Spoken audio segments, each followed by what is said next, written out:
ബോബിയെ ഇപ്പൊ പ്ലംബിംഗ് ആണാ വയറിങ് പണി നിർത്തിയ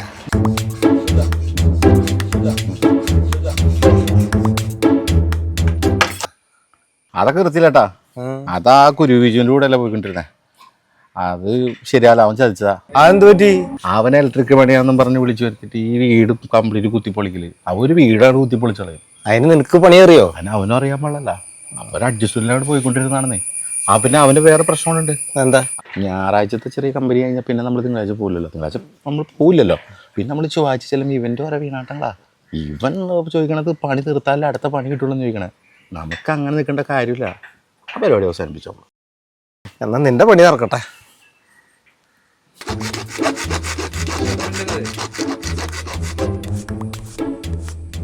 ഹൃദയ സരസിലേ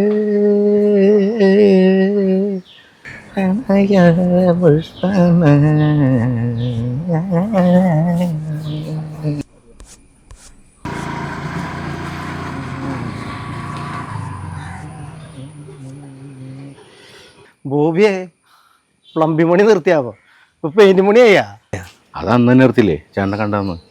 അത് ഈ സോൾവെൻറ്റിൻ്റെ അലർജി ആട്ടാ. പിന്നെ ഇപ്പം കറക്റ്റ് പണിക്ക് പോയാൽ വന്ന് പെട്ടാണത്. ഇത്ര നാളെ അലഞ്ഞിട്ടുണ്ടല്ലോ. കറക്റ്റ് പണി. 8:30 ഇറങ്ങാം, 4:45 കയറാം. ഒരു റിസ്ക് ഇല്ലാത്ത പണി. ഇതാണ് പണി. അപ്പൊ നിന്റെ പണി നടക്കട്ടെ. ഇനി ഞാനായിട്ട് ബുദ്ധിമുട്ടിക്കണേ. ഓക്കേ. ഹൃദയ സരസിലേ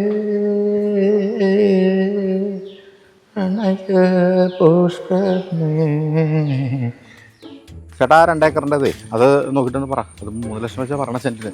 ബോബി ചേട്ടാ എന്താ വിശേഷം? ഒന്ന് പണിക്ക് വരേ. പണിയൊക്കെ നമ്മൾ അന്നത്തോടുകൂടി അവസാനിപ്പിച്ചല്ലേ. പക്ഷെ ഇപ്പോഴാണ് നമ്മൾ കറക്റ്റ് വഴിയിൽ വന്ന് പെട്ടേക്കണത്. അതായത് കറക്റ്റ് പണി. ഞാൻ ഇതിലാണ് പണ്ടേ ചെന്ന് പെടേണ്ട ഒരാളാണ്. ഇപ്പോൾ വന്ന് പെട്ടേണത്. പ്ലംബിംഗ് വയറിങ്ങോ അതൊക്കെ നിർത്തിയില്ലേ. ഇപ്പൊ എന്തിട്ട് ചെയ്യണേ? Real estate. എൻ്റെ ഒരു 10-20 സെന്റ് സ്ഥലം കിടക്കുന്നുണ്ട്. അതൊന്ന് കച്ചവടമാക്കിയതാ. കുറട്ടിലാണ്.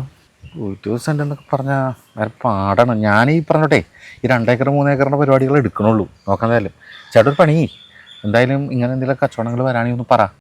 ഇപ്പോഴാണ് ഹാപ്പി ആയത്. കാരണം ഇഷ്ടം പോലെ കച്ചവടങ്ങളുണ്ട്. നമുക്ക് സാമ്പത്തികത്തിൻ്റെ ഇതിൽ ഒരു പ്രശ്നമില്ല. ഇപ്പോഴാണ് നമ്മൾ ആ ഒരു കറക്റ്റ് വഴിയിൽ വന്നുപോട്ട്. ഓക്കെടാ, സ്ഥലത്തിൻ്റെ കാര്യം ഒന്ന് അന്വേഷിക്കേ. ഓക്കെ ചേട്ടാ ഒരു മിനിറ്റ് ഒരു കാര്യം പറട്ടെ. എന്താടാ? ഇതിലും മെച്ചമുള്ള വേറെ എന്തെങ്കിലും പരിപാടി നമുക്ക് കിട്ടുമോ?